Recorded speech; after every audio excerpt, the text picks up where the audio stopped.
2027년 서울 WID 비전이 공개됐습니다. 서울대 교구장 정순택 대주교는 2027년 서울에서 교회의 젊음을 체험하고 하느님을 인격적으로 만날 수 있을 것이라며 전 세계 청년들을 초대했습니다. 국제 젊은이 사목자 회의에 참석하고 돌아온 이경상 주교가 CPBC와 인터뷰를 했습니다. 서울 WID를 준비하는 이 주교의 다짐과 제3차 사제 포럼 소식까지 전해드립니다. 서울대교구 순교자 현양위원회가 서소문 성지 역사박물관에서 한국천주교회 순교복자 124위 시복 10주년 기념미사를 봉헌했습니다.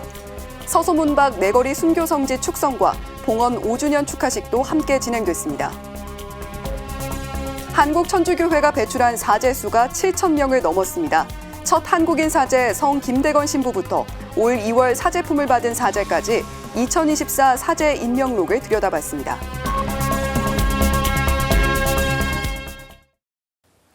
시청자 여러분 안녕하십니까? CPBC 뉴스플러스입니다. 2027년 서울에서 열릴 세계 청년대회 비전이 전 세계에 처음 공개됐습니다. 서울대 교구장 정순택 대주교는 젊은 교회를 체험하는 특별한 순례를 준비하고 있다며 세계 청년들을 서울로 초대했는데요. 각국 교회는 K-팝, K-드라마에 대한 관심을 함께 드러내며 서울 세계 청년대회에 큰 기대감을 보였습니다. 첫 소식 김혜영 기자가 보도합니다. 로마 참피노에 있는 일 카르멜로 센터가 전 세계 110개국에서 온 사제와 수도자, 청년들로 가득 찼습니다. 서울대 교구장 정순택 대주교와 2027 서울 WID 지역조직위 총괄 코디네이터인 이경상 주교도 다른 나라 대표단과 인사를 나누고 사진을 찍느라 분주합니다. 교황청 평신도 가정생명부 주최로 열린 국제 젊은이 사목자 회의 첫날. 정순택 대주교는 친근한 한국어 인사로 2027 서울 세계 청년대회 비전 발표를 시작했습니다. 안녕하세요. 안녕하세요. 정 대주교는 서울 세계 청년대회를 준비하면서 다양한 문제로 고민하는 이 시대 청년들의 모습에 안타까운 마음이 들었다고 밝혔습니다. They are connected to others 24 hours a day through social media and are more materially affluent than ever before. But our young people today just don't seem that happy. 정 대주교는 대회 준비 상황을 상세하게 설명하며 청년들이 서울 세계 청년대회에서 희망과 용기를 찾길 바란다고 말했습니다. When you come to Seoul in 2027, you will personally encounter God on this pilgrimage to a synodal church, experience the youthfulness of the church, and encounter young Jesus. 참석자들은 정 대주교의 발표를 진지하게 경청한 뒤 큰 박수로 화답했습니다. 프란치스코 교황은 회의 참석자들을 만난 자리에서 진지한 경청으로 젊은이들의 의견을 듣는 것이 중요하다고 당부했습니다. 서울대교구 대표단은 회의가 끝난 후에도 교황청 평신도 가정생명부 장관 케빈 페럴 추기경을 만나고 지난해 리스본 세계 청년대회 관계자들과 회의를 갖는 등 바쁜 일정을 소화했습니다. 서울대교구 청년대표로 이번 일정에 함께한 손희연 씨는 서울 세계 청년대회에 대한 각국의 뜨거운 관심을 느꼈다며 뿌듯하고 감사한 시간이었다고 소감을 밝혔습니다. 가톨릭 국가가 아닌 국가에서 열리는 첫 대회이기 때문에 생각보다 그런 부분에 대해서 관심이 많은 것 같고 K-팝이나 K-드라마에 대한 관심 덕분인지 한류에 관한 질문도 많았고 아이돌 중에 혹시 카톨릭을 믿고 있는 사람들이 있는지 그런 카톨릭 가수로 활동하고 있는 사람들이 있는지도 많이 궁금해했습니다. CPBC 김혜영입니다. 국제 젊은이 사목자 회의에는 서울 WID 지역조직위원회 총괄 코디네이터 이경상 주교도 참석했는데요. 이 주교는 서울 WID를 계기로 온 백성이 하느님 사랑을 느끼기를 희망한다고 밝혔습니다. 이어서 이힘 기자입니다. 로마에서 열린 국제 젊은이 사목자 회의는 2027 서울 WID를 전 세계에 알리는 자리였습니다. 이번 회의에 참석하고 돌아온 이경상 주교는 특히 서울 WID를 계기로 한국교회 신자뿐 아니라 하느님의 온 백성이 하느님의 사랑을 느끼기를 희망한다고 말했습니다. 젊은이 사목의 활성화만이 아니라 온 백성이 하느님의 사랑에 대해서 조금이라도 더 느껴나가고 또 인생의 새로운 창문을 열 수 있으면 참 좋겠다 하는 생각으로 준비를 하고 있습니다. 서울 WID에 대한 발표 분위기를 전한 이 주교는 정순택 대주교의 발표가 매우 감동적이었다고 전했습니다. 사람들이 보고서는 완전히 반했다고나 할까요? 그런 것이 있었습니다. 근데 첫 출발을 명분에 대해서 말씀을 시작하셨어요. 왜 청년대회를 해야 하는가? 왜 한국이고 왜 서울인가? 이 주교는 정대주교가 서울 WID의 당위성과 명분을 설명하면서 만남, 사목, 순례, 선교라는 4가지 열쇠말을 제시했다고 설명했습니다. 회의 기간 중 지난해 WID를 개최한 포르투갈 리스본 대교구 관계자들과 만나 대회 경험을 전수받는 시간도 있었다고 전했습니다. 그분들이 자기들의 경험을 그냥 아낌없이 시간 나는 대로 정성껏 다 얘기해줬고 앞으로도 우리가 하다가 힘든 일이 있으면 언제든지 심지어는 와서까지도 도움을 줄 수 있다 하는. 이 주교는 2027 서울 WID의 성공적인 개최를 위해 전국 교구는 물론 정부와 지자체, 이웃 종교들의 관심과 지원을 호소했습니다. 우선 잘 알리고 듣고 그 다음에 겸손한 자세로 초대하는 겁니다. 정말 존중받아야 할 존재들이기 때문에 기업도 정부도 타 종교도 타 교구도 다들 하느님의 백성으로서 존중받아야 할 존재다. 아울러 이 주교는 다음 달부터 청년들의 의견을 경청하고 교황청 관계자를 초청하는 굵직굵직한 행사를 개최할 예정이라고 밝혔습니다. 6월 28일에는 명동대성당에서 청년 500명을 초청하는 토크 콘서트를 열고 8월에는 서울 WID 본행사 3년을 앞둔 대대적인 발대식을 계획하고 있습니다. 또한 11월에는 프란치스코 교황이 2027 서울 WID 주제를 발표하며 대회 상징물인 십자가와 성모저상 이콘 순례도 시작됩니다. CPBC 이희미입니다. 2027년 서울 WID 세계 청년대회 준비 여정엔 사제들의 땀방울도 송골송골 맺혀 있습니다. 최근에 열린 제3차 사제 포럼 소식 서종빈 기자가 전해드립니다. 2027년 서울 WID 사제 포럼은 지난달에만 3차례 열렸습니다. 1차 포럼에서 사제들은 WID 준비와 관련한 사목 현장의 목소리를 들었습니다. 2차 포럼은 청소년 사목에 어떤 변화가 필요한지 고민하고 의견을 나누는 시간이었습니다. 가장 최근에 열린 3차 포럼에선 서울 WID의 통상적인 일정과 운영 형태가 소개됐습니다. 서울 WID 세계 청년대회는 각 교구 대회인 교구의 날 주간과 본 대회인 WID 주간으로 2주 동안 진행됩니다. 교구의 날 주간은 WID 주간을 앞두고 사전에 열리는 준비 여정으로 각 교구에서 준비한 프로그램이 운영됩니다.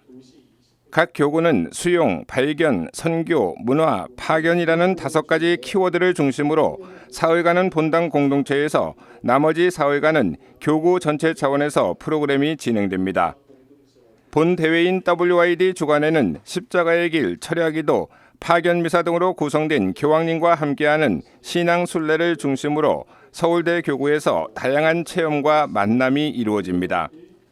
서울대 교구장 정순택 대주교는 서울 WID는 단지 하나의 행사나 축제가 아니라며 한국교회 청년 사목에 새로운 전기가 마련되는 계기가 돼야 한다고 강조했습니다. 젊은이들이 새롭게 교회를 만나고 교회 안에서 주인공으로 태어나는 어떤 은총의 기회가 되지 않겠나 이런 생각을 해봅니다. 그러면서 신자들이 서울 WID에 대해 이해하고 열성을 다할 수 있도록 사제들이 횃불을 들어달라고 당부했습니다. CPBC 서종빈입니다. 한국천주교회 124위 15기 어느덧 10주년을 맞았습니다. 기념미사와 함께 열린 서소문박 내거리 순교성지 축성, 봉헌 5주년을 기념하는 축하식 현장에 김영규 기자가 다녀왔습니다. 복자 윤지충 바로와 동료 순교자들 기념일인 5월 29일, 시복 10주년을 기념하는 미사가 봉헌됐습니다. 구여비 주교는 미사 강문에서 물질이 모든 것에 우선하는 현대인의 삶 속에서 신앙을 지키고 성장하는 것은 박해와 순교 시대만큼이나 어렵다고 진단했습니다.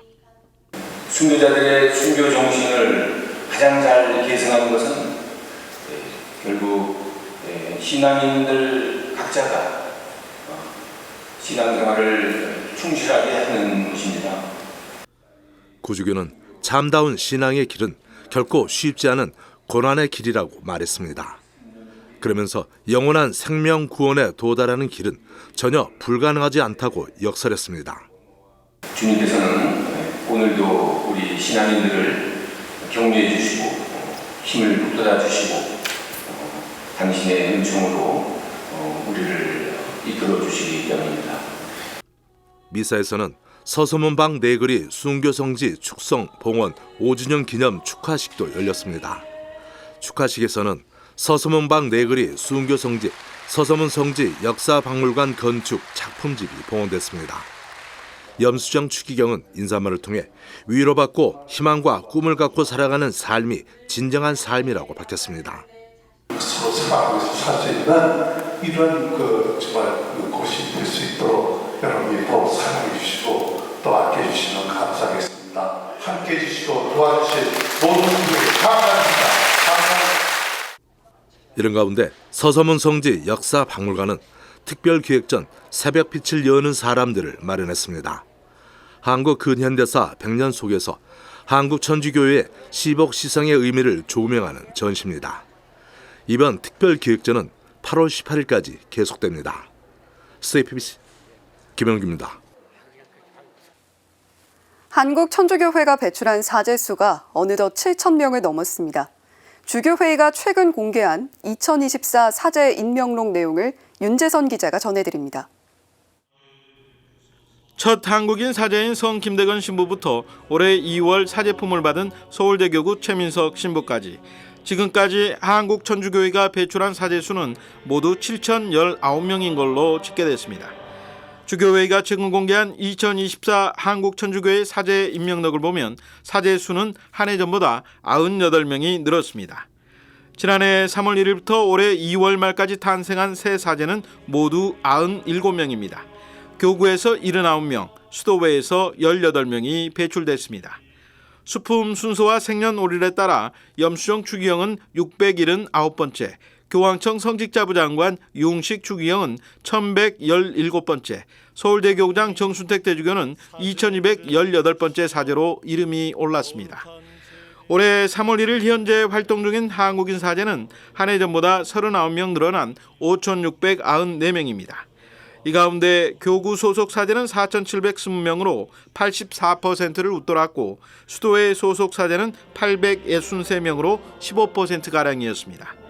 교황청을 비롯해 해외 교구 등지에서 활동 중인 사제는 25명으로 조사됐습니다. 국내에서 사목 활동을 하고 있는 외국인 사제는 122명으로 한 해 전보다 4명 줄었습니다. 국적별로 보면 베트남 출신 사제가 13명으로 가장 많고 미국과 필리핀 12명, 멕시코와 스페인, 인도가 각각 10명 순이었습니다. 2024 한국천주교회 사제 임명록은 주교회의 홈페이지에서 볼 수 있습니다. CPBC 윤재선입니다. 바티칸나우 시간입니다. 프란치스코 교황이 비공개 회의에서 동성애자를 혐오하는 표현을 사용했다는 논란이 제기됐습니다. 논란이 확산하자 교황청은 불쾌감을 줄 의도는 전혀 없었다고 해명했습니다. 맹현균 기자입니다. 이탈리아 현지 일간지의 기사입니다. 프란치스코 교황이 이탈리아 주교단과의 비공개 회의에서 동성애자 혐오 표현을 사용했다는 내용입니다. 논란이 된 발언은 프로차지네란 단어입니다. 이 단어가 이탈리아에서 동성애자를 혐오하는 표현으로 쓰인다는 지적이 나온 겁니다. 국내 매체들은 동성애 성향을 지닌 사람들을 포용해야 한다고 했던 교황이 동성애 혐오 표현을 썼다는 점에 주목했습니다. 하지만 현지 매체는 교황이 이 단어를 사용한 배경에 대해서도 설명했습니다. 당시 참석자의 증언을 토대로 교황은 이탈리아어가 모국어가 아니기 때문에 해당 언어가 얼마나 모욕적인지 알지 못했을 것이라고 밝혔습니다. 이와 함께 당시 동성애 성향을 지닌 사람의 신학교 입학을 제한해야 하는지 논의하고 있었다고 배경에 대한 설명도 덧붙였습니다. 즉 교황의 발언은 동성 커플에 대해 축복을 할 수 있도록 한 조치와는 별개로 신학교에 동성애자가 많다는 점을 우려한 것으로 풀이됩니다. 동성애 성향을 지닌 사람들도 교회 내에 설 자리를 만들어줘야 한다는 입장은 변함없지만 사제가 되는 것은 다른 문제란 의미입니다. 교황은 과거에도 동성애 성향을 지닌 사람들이 신학교에 입학하는 것에 대해 의구심을 표명했습니다. 교황청도 비슷한 해명을 내놨습니다. 마테오 브루니 교황청 대변인은 동성애에 대한 혐오적인 용어로 불쾌감을 줄 의도는 전혀 없었다며 불쾌감을 느낀 사람들에게 사과의 뜻을 전한다고 밝혔습니다. 그러면서 교회 안에는 모든 사람을 위한 자리가 있다고 덧붙였습니다. CPBC 맹현균입니다. 의사 출신인 신현영 전 더불어민주당 의원이 의미 있는 기부에 나섰습니다. 재단법인 바보의 나눔을 통해 성금 1억 원을 이태원 참사 희생자들을 위해 기부했습니다. 전은지 기자의 보도입니다. 신현영 전 더불어민주당 의원이 재단법인 바보의 나눔을 통해 성금 1억 원을 이태원 참사 희생자들을 위해 기부했습니다. 28일 서울 명동 바보의 나눔 사무국에서 기부금 전달식이 열렸습니다. 신현영 전 의원은 의정활동 동안 모인 후원금을 12구 이태원 참사 유가족에게 기부할 수 있어서 매우 기쁘다고 말했습니다. 저를 보고 후원해 주셨던 한 분 한 분의 소정의 후원금을 모아서 이렇게 의미 있는 곳에 기부하게 될 수 있어서 이 소정의 후원금이 그런 진상규명을 시작하는 데 있어서 도움이 되기를 바라는 마음입니다. 이정민 이태원 참사 유가족협의회 운영위원장은 참사 당시 먼저 현장에 방문하고 지속해서 유가족을 위해 도움 주는 신현영 의원에게 감사하다고 말했습니다. 앞으로 남아있는 진상규명의 길이 험난하고 얼마나 걸릴지는 모르겠지만 어머님이 마련해 주신 이 보험금이 큰 힘이 될 것이라고 저는 생각합니다. 재단법인 바보의 나눔 상임이사 김인권 신부는 고 김수환 추기경의 뜻을 잇는 바보의 나눔이 사회 필요한 곳에 도움을 줄 수 있어 뜻깊다고 말했습니다. CPBC 전은지입니다. 말이나 글뿐 아니라 이미지의 파급 효과가 강력한 시대입니다. 위기를 경고할 때도 마찬가지인데요. 세계적인 기후위기 심각성을 사진으로 전달한 전시회가 열렸습니다. 윤하정 기자가 보도합니다. 휴양지로 유명한 피지섬을 담은 사진들. 수중에서 시소를 타거나 벤치에 앉아 있는 사람들의 모습이 이색적입니다. 하지만 실상은 해수면 상승으로 삶의 터전을 송두리째 잃은 사람들의 모습을 은유적으로 표현한 작품입니다. 또 다른 전시실에는 우주나 자연의 신비로움을 담은 듯한 사진이 걸려 있습니다. 자세히 들여다보면 장난감, 조화, 축구공 등 과소비된 플라스틱이 바다를 뒤덮은 모습입니다. 플라스틱이 뱃속에 가득 차 죽어가는 붉은 발심새의 모습도 기록돼 있습니다. 최근 서울 중구 충무아트센터 내 갤러리 신당에서 개막한 Confession to the Earth는 세계적인 기후위기의 심각성을 사진으로 담아낸 전시입니다. 해수면 상승 혹은 플라스틱 문제, 지구 환경 오염 등 여러 가지 부분들에 대한 아주 정확하고 통찰력 있는 메시지를 전달하고 있습니다. 사진이라는 새로운 영상 언어를 통해서 우리 시민들이 직접 작품과 같이 공감하는 그런 계기가 되는 전시회가 되길 바랍니다. 지구에게 바치는 고해성사라는 주제로 열린 이번 전시회는 환경운동가로 해양 플라스틱 사진을 찍어온 맨디 바커, 항공사진으로 변화된 지구의 모습을 포착한 톰 해겐, 사막화, 해수면 상승과 현지인의 모습을 담은 이대성 등 국제무대에서 활약하고 있는 5명의 작가가 참여했습니다. 얼핏 보면 평온하고 근사하지만 자세히 들여다보면 위태롭고 파괴적인 섬뜩한 아름다움을 지닌 사진 100여 점이 펼쳐집니다. 전시는 오는 9월 8일까지 이어집니다. CPBC 윤하정입니다.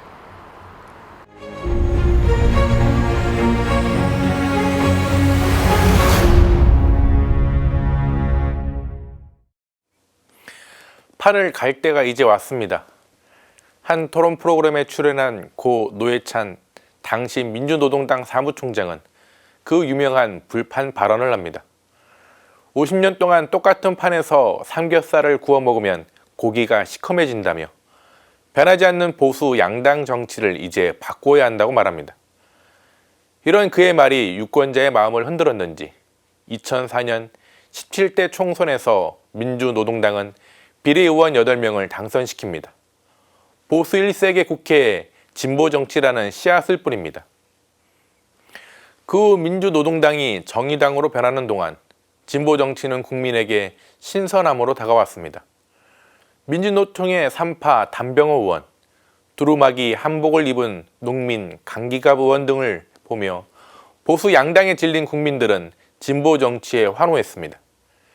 지금은 상식이 된 무상급식, 무상교육이 모두 진보 정치의 산물입니다. 그러면서 심상정 의원은 지역구를 기반으로 4선 의원이 되기도 했습니다. 데스노트라는 말이 있을 정도로 정의당은 모렴치한 거대 양당을 이끌기도 했습니다. 삼성 X파일 공개로 재벌과 권력의 유착을 드러내기도 했습니다. 하지만 지난 20여 년간 노동자와 사회적 약자를 위한 대중정당이라는 진보 정치의 꿈은 잠시 숨 고르기에 들어갑니다. 지난달 30일 제22대 국회가 정식 개원했습니다. 새롭게 당선된 국회의원들은 가슴에 의원 배지를 달았습니다. 의원들은 정치 포부를 밝히며 앞으로의 역할을 밝혔습니다. 하지만 정의당으로 대표되는 진보 정치는 다시 광야로 갑니다. 정권 심판론이 몰아쳤던 4월 총선에서 정의당은 한 석도 얻지 못했습니다. 혹자는 정의당의 이런 결과가 당연하다고 말씀하시는 분도 있습니다.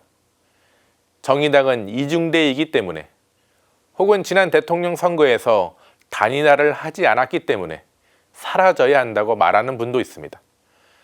뜻이 아무리 좋다고 하더라도 현재 정치 구조 안에서는 보수 양당과 타협하며 살아야 하지 않느냐고 하시는 분도 있습니다. 하지만 진보 정치는 거대 양당을 위해 존재하지 않습니다. 진보 정치는 권력의 높은 곳이 아니라 공동체 아래를 향하며 시작되었습니다. 고 노회찬 의원은 서울 6411번 버스를 말한 적이 있습니다. 노 의원은 존재하되 존재감이 사라진 이들이 그 버스를 탄다고 했습니다. 각자 이름은 있지만 그냥 아주머니, 아저씨로 불리는 이들이 6411번을 탄다는 것입니다.